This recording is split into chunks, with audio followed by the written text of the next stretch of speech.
A mother told me that her young daughter, Ella, invited her new friend, Sue Ellen, to play at Ella's house. In the next room, Mom could hear Sue Ellen, the visitor, being controlling, demanding, and angry with Ella, her daughter, and Mom did not know what to do about that.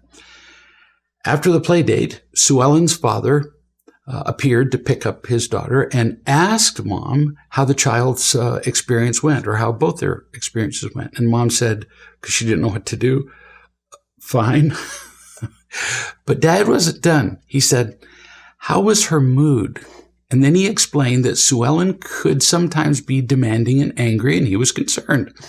Mom replied that Sue Ellen had been okay. Clearly, Mom was too afraid to talk to Dad about his daughter. But then she called me and she asked what she could have said instead of avoiding the issue twice. First, I said, let's look at how to respond to the father. Then we'll look at what you can do with your daughter and the visitor. Usually when a parent asks how things went with their child, they do not want to know. They ask, but they don't mean it because they don't want to hear anything negative.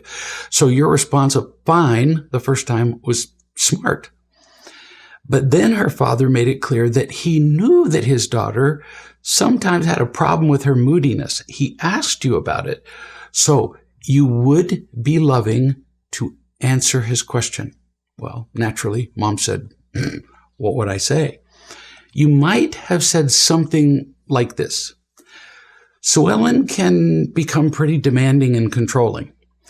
And when she doesn't get her way, she gets quite angry. She did while she was here with my daughter. Let me emphasize that when she gets angry, I am not personally bothered. I'm not irritated at that. But it really does have a negative effect on Ella, my daughter. So I want to get your permission to try something. I've taught Ella a lot about what makes a happy family, and we've agreed that being demanding or angry does not make us happy. Now, notice, you're teaching the dad what you've taught your daughter. You're not telling him what to do. Don't do that or you'll lose. So you continue. We've talked about this about what it takes to be a happy family, and you say, so when Ella gets angry or difficult, I remind her of our agreement. I say, we don't do that in this family. Remember? Because it doesn't lead to happiness. And that almost always works. So, still talking to Dad, if you give me permission, I would do something like that with Sue Ellen, your daughter. If she gets controlling or angry, I would tell her, we don't do that here in this family because it doesn't make people happy. And Mom said, well, that doesn't sound so difficult, but what if he doesn't want me talking to his daughter? Oh, well, not a problem. You tell him that if he would prefer that you not talk to Sue Ellen, his daughter, you will be talking to your daughter, Ella, to let her know that if the controlling or the anger gets too bad, she can tell Sue Ellen that their time together is over, and Sue Ellen will have to go home because we don't do that here. We won't be angry at her.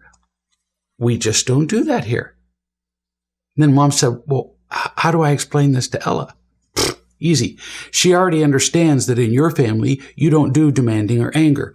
Then you explain how she can warn Sue Ellen after the first time she gets angry and say, we don't do that here. But the second time Sue Ellen is angry, Ella will just simply, because it'll be too scary for her to do it by herself, she'll come and get you and say, I need you to ask Sue Ellen to go home.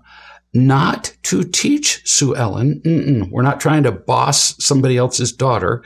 You're just going to tell Sue Ellen that Ella told you that we don't do that here, and so now you'll have to go home, at which point Sue Ellen will probably cry and all that stuff. But still, she goes home. There's not a negotiation here. If you don't impose the consequence, she's not going to believe you.